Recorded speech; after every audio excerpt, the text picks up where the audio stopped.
natin siya para siksik yung mga ano dyan.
ayun, naayos ko kasi siya, ayun. Inangat ko kasi, hindi kasi pantay guys, kasi ito inaangat sakto dun, kaya gusto ko pantay siya lagi. At saka ayun, okay naman siya at gumagay naman siya kahit kung titingnan. Kaya ayun, inangat ko talaga siya maigi kasi pangit pagbaba, dito lang siya banda. So inangat ko siya, binago ko siya ulit. Pero dito, pag dumating yung isang kortina ko, dito ko na lang siya ilalagay, dalawa. Tapos ayun, lagay ko dito yung isang garland, pero wala pa akong decoration, naubusan ako. So wala ko na naman bumili, inuunti-unti ko lang paglalagay ng mga decoration guys. So ayan, ang ganda naman siya tingnan. Tsaka ayan, bagay sana pag meron na siyang dalawang curtain doon, magkaparehas ang kulay. Pero okay lang yan, anantay ko lang siya guys. So bumagay naman siya ng konti guys. Ayan, di ba, ang ganda na siya. Ito yung natin. Tapos dito maglalagay din ako dito sa may sa may mga upuan. Dito maglalagay ako dito sa upuan din ng Christmas din. Para at least bumagay dito. O diba, unti-unti ko lang pagbibili guys. Kasi gusto ko siya yung sa loob ng bahay, yung mararamdaman mo Pasko na. O diba, ganda. No. Ganda na siya. Dito naman ay maglalagay ako dito ng Belen. Yung maliit lang siya na Belen, pero akong binili siya guys. Kasi ayan, maglalagay ako dito ng Belen, tapos isang Santa Claus para mag-match. Ang ipapalit ko dito sa halaman na to ay yung Santa Claus at saka Belen ang lalagay ko dyan. At least diba maganda siya tingnan. Paskong Pasko talaga siya as in guys. Kaya ayan. Tapos dito maglalagay din ako na small Christmas tree. Maglalagay ako dito para bumagay siya tingnan. Ganda. Good morning guys. So kanina nakapaglinis na ako. So luluto ng magluluto ka na ito, pork adobo with chicken. Diyan, potay ng pork. Tapos tutoy ng chicken. Wait, may chicken dito guys. Chicken, kasi ang kakain na lang ng chicken ay yung aking mga anak. Hindi kasi ako kumakain ng manok. So, magluluto tayo ng pork. So, yeah. So, yung pork to siya. Tapos, konti lang yung manok guys. Pero, ayan, pork at saka chicken siya guys. Adobohin ko ngayon. For today's video, ulam ay adobong chicken with pork. So, ayan guys. Hiniwa ko na yung mga pork at saka yung chicken. Lagay ko na yung sibuyas, bawang at saka down laurel. Tapos, lalagyan siya ng paminta. Tapos, imamarinate ko lang siya. Para mamaya, balikan ko siya mamaya. Para at least, yung minamarit natin ay lalong sumasarap. Ayan.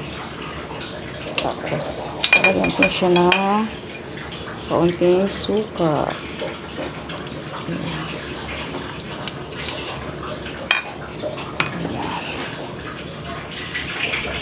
Lalagyan natin ng magic sarap, pangpalasa. Kasi pangpalasa natin ng magic sarap. Tapos mag-a-add lang ako ng sugar. Konti lang yung sugar guys. Pandagdag lang. Balance lang yung natin. Yung yung ating adobo. And then lalagyan ko ng dark soy sauce. Yan siya guys. Dark soy sauce. Konti lang siya guys. Kasi may toyo na tayo. Kasi ang toyo, hindi kailangan ko maraming toyo. Ito lang. Yung dark soy sauce. Konti lang kasi dark na yan siya guys. Kaya para na siyang pagtumbas ng maraming tuyo pag nilagay mo. Kaya ayan, haluin lang natin siya para siksik yung mga dyan. So naghalo-halo natin mga ingredients. Ayan, dito ko siya nilagay kasi malaki kasi. Kasi pag sa mangkok ko, maliit kasi akong mangkok ko eh. Kaya ayan, dito ko siya nilagay. Tsaka haluin ko lang siya. Para at least sumiksik yung lasa. Tapos mamaya, pipituhin ko lang to siya. Tapos saka ko ilalagay yung sauce para mas masarap siya. Ayan. Okay na.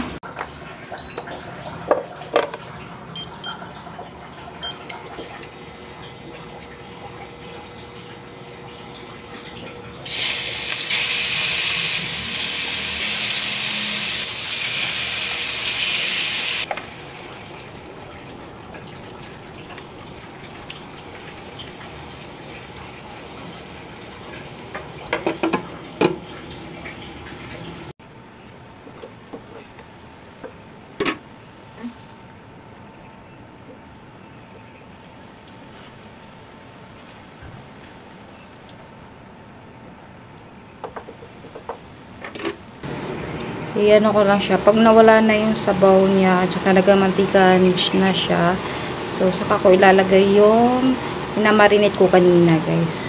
Palambutin ko muna siya yung taba.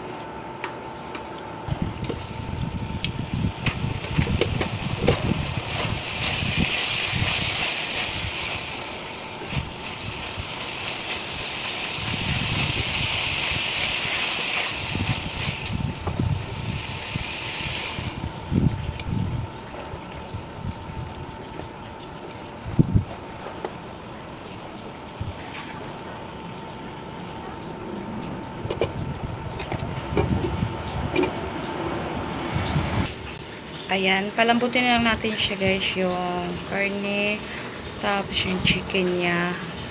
Ayan. Lagyan ko lang siya ng kaunting water. Ayan. Ayan, guys. Ito na yung ano natin.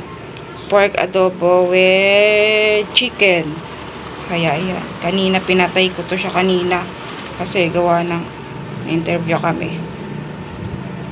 Matigas pa yata yung ano, taba. Titikman natin. Sakto. Sarap. Yung taba matigas pa. A few moments later. Ayan, luto nating adobo, guys. Kain tayo, guys. Pork adobo with chicken. Kain tayo, guys. Yummy. Adobo. Kain.